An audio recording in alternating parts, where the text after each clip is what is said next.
तो क्यों ना आज आप लोगों से शेयर करूं एक ऐसी रेसिपी जिसमें आपको दो दो फ्लेवर मिलें, बनाने में आसान और खाने में बहुत ही टेस्टी।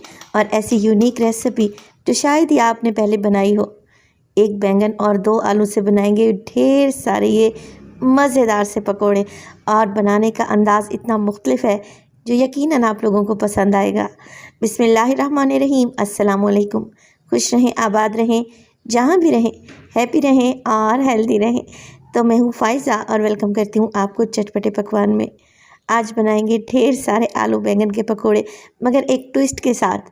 तो रेसिपी को एंड तक देखें। रेसिपी अच्छी लगे लाइक कर दें और चटपटे पकवान को सब्सक्राइब भी कर लें। तो चलें स्टार्ट कर लेते हैं रेसिपी।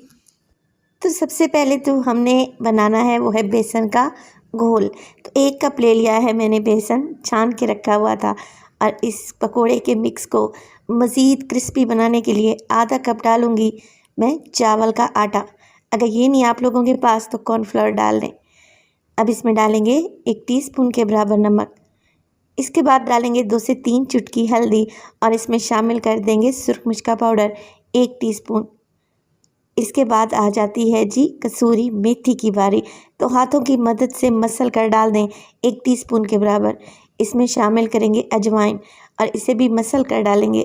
पकोड़े बादीपन नहीं करेंगे, जल्दी हज़म हो जाएंगे और खाने में भी टेस्टी लगेंगे। चलें जी मिक्स कर लेते हैं सब चीज़ों को। और अब हमने इसमें पानी ऐड करना है। तो पहले मैंने 1 कप पानी लिया है, आधा कप पानी शामिल कर दें और मिक्स कर लें। देखें यहाँ पर हम थोड़ा थोड़ा पानी करके ऐड करेंगे ताकि हमें एक पकोड़ों के लिए परफेक्ट कंसिस्टेंसी मिल सके।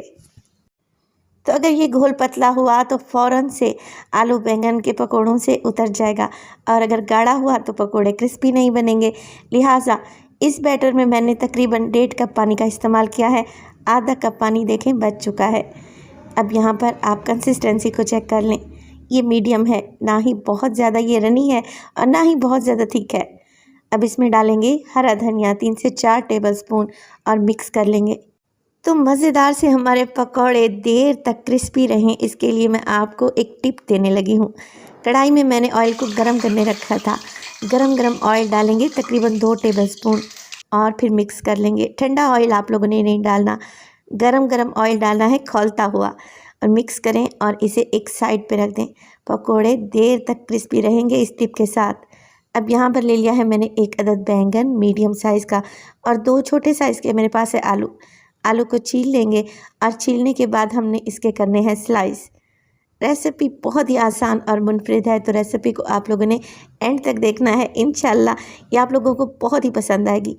स्लाइस आप लोगों ने पतले पतले से रखने हैं, बहुत ज़्यादा थिक या मोटे स्लाइस नहीं करेंगे।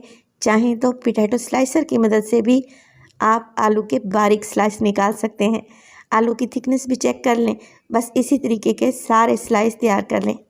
बैंगन को काट लेते हैं, बैंगन का टॉप निकाल दें और इस तरीके से काउंटर पर रखकर आप लोगों ने इसकी राउंड शेप में कटिंग कर लेनी है। और बैंगन के भी स्लाइस बहुत ही बारीक से काटने हैं। तो बैंगन के स्लाइस काटने के लिए किसी तेज़ छुरी का इस्तेमाल करें ताकि बहुत ही ज़बरदस्त किस्म के हमारे राउंड शेप में बैंगन के स्लाइस एक ही साइज़ में कटे। चलें जी कटिंग कंप्लीट हो चुकी है।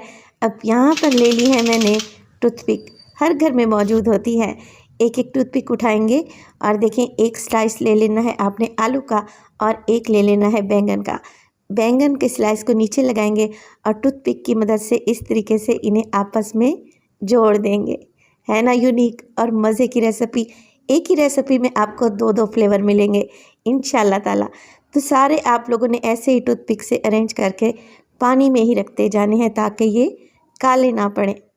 बहुत ही आसान है। अगर आप लोगों ने आलू और बैंगन के स्लाइस पतले काटे होंगे ना, बहुत ही ईजीली इस तरीके के पकोड़े तैयार हो जाएंगे। चलें जी मैंने सारे ये तैयार करके रख लिए हैं। अब आप लोगों ने इन्हें एक छलनी में डालकर इसका सारा पानी ड्रेन कर देना है। बेसन का घोल जो हमने बना कर रखा हुआ था उससे 10 मिनट का रेस्ट मिल चुका है। एक तवा दोबारा से मिक्स कर लें और एक आप लोगों ने पकोड़े को डिप करना है बेसन के घोल में और फिर गरम ऑयल में फ्राई करता जाना है। ये देखें ऑयल का टेम्परेचर मीडियम टू लो ही रखें ताकि बैंगन और आलू अच्छे तरीके से क्रिस्पी और मज़े के बने। 1 मिनट के लिए तो इन्हें बिल्कुल भी आप लोगों ने नहीं छेड़ना। 1 मिनट के बाद इसकी साइड को चेंज करें। अक्सर क्या होता है, आलू के पकौड़े जब हम बनाते हैं कोटिंग उतर जाती है और सारा ऑयल गंदा हो जाता है। देखें माशाल्लाह से कोटिंग बिल्कुल भी नहीं उतरेगी, ना ही ये ऑयल एब्जॉर्ब करेंगे और बेहद क्रंची और ज़बरदस्त बनेंगे इंशाअल्लाह ताला। उलटते पलटते रहें ताकि इन पर बेहतरीन सा गोल्डन कलर आ जाए। माशाल्लाह देखने में ये कितने क्रिस्पी लग रहे हैं। तो रेसिपी को तो आप लोगों ने ज़रूर ट्राई करना है।